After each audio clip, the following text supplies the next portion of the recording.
Hello everyone. So এই ভিডিওতে আমরা আসলে দেখতে চাচ্ছি যে আমরা ফিচারগুলোকে মিনিমাইজ করব বা আমরা ফিচারগুলোকে কমাবো, কিন্তু আমার ক্লাস সেপারেবিলিটি যাতে ঠিক থাকে। ওকে? তো এর জন্য আমরা কি করি? এর জন্য আমরা এলডিএ করি, লিনিয়ার ডিসক্রিমিন্যান্ট অ্যানালাইসিস। তো লিনিয়ার ডিসক্রিমিন্যান্ট অ্যানালাইসিস যদি আমরা বেসিক জাস্ট মানে ভাষায় বলে প্রকাশ করতে যাই, তাহলে আমাদের কাজ হচ্ছে, আমাদের কাছে যদি মাল্টিপল ডাইমেনশনস থাকে, তো মাল্টিপল ডাইমেনশনস নিয়ে তো আমরা কাজ করতে পারি না। মাল্টিপল ডাইমেনশনসকে আমাদের সংক্ষিপ্ত করার চেষ্টা করতেছি। আমরা পিসি এর ক্ষেত্রে যে ঘটনাটা ঘটাইছি, পিসিএ যে কাজটা করতেছে, এলডি ওইখানে সেম কাজটা করতেছে, কিন্তু এলডি এর ক্ষেত্রে এলডি একটা জিনিস মাথার মধ্যে রাখবে সবসময়, সেটা হচ্ছে যে আমাদের ক্লাস সেপারেবিলিটি যাতে সবসময় মেইনটেইন থাকে এবং ম্যাক্সিমাম যাতে হয়। ওকে, ক্লাসগুলোকে যাতে এমনভাবে ফিচারগুলোকে আমরা ইউজ করব যাতে আমাদের ক্লাসগুলো ম্যাক্সিমাম সেপারেট করা যায়। ওকে, সো এই ক্ষেত্রে কিন্তু পিসিএ তে যেরকম ভাবে আমরা ইউজ করেছিলাম শুধুমাত্র ফিচারগুলোকে, এলডি এর ক্ষেত্রে কিন্তু আমরা শুধুমাত্র ফিচারগুলোকে ইউজ করতে পারবো না, কারণ এখানে যেহেতু ক্লাস সেপারেবিলিটির বিষয়টা আছে। ক্লাস সেপারেবিলিটি বলতে আমাদের শুধুমাত্র ফিচার হলে হবে না, ফিচারের সাথে সাথে আমাদের কিন্তু টার্গেটটাও দরকার। ওকে, সো আমরা দেখি এলডিএ কিভাবে আমরা করতে পারি সাইকিট লার্ন এর থ্রুতে। স্ট্যাট কোয়েস্টে অনেক সুন্দর একটা ভিডিও আছে এলডি এর, আমি সাজেস্ট করবো আপনাদেরকে দেখার জন্য। ভিডিওটা অনেক সুন্দর। ওকে, from sklearn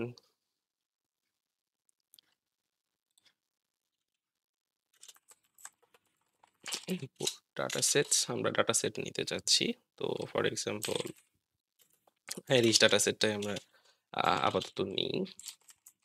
datasets dot load Irish,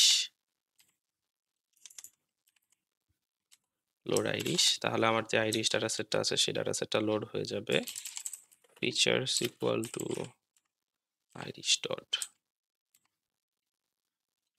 data, আর আমার target equals to iris dot target.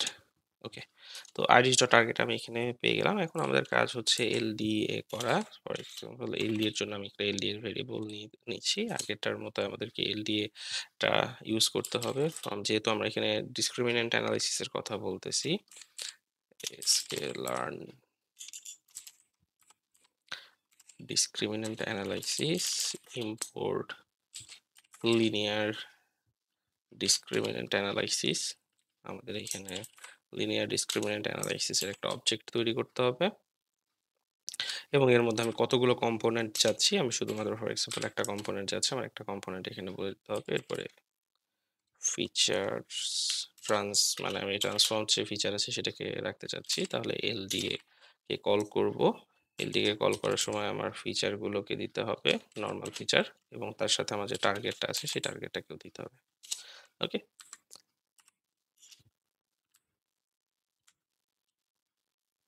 Dot fit underscore transform.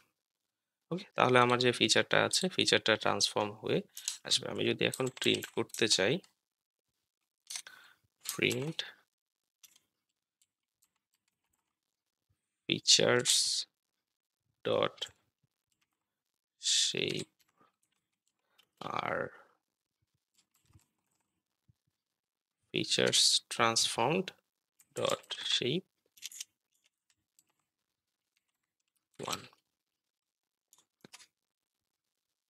তো আগে আমাদের ছিল 4, এখন কিন্তু এটা হয়ে গেছে 1, সো রিউজ হয়ে গেছে। ওকে, থ্যাংক ইউ।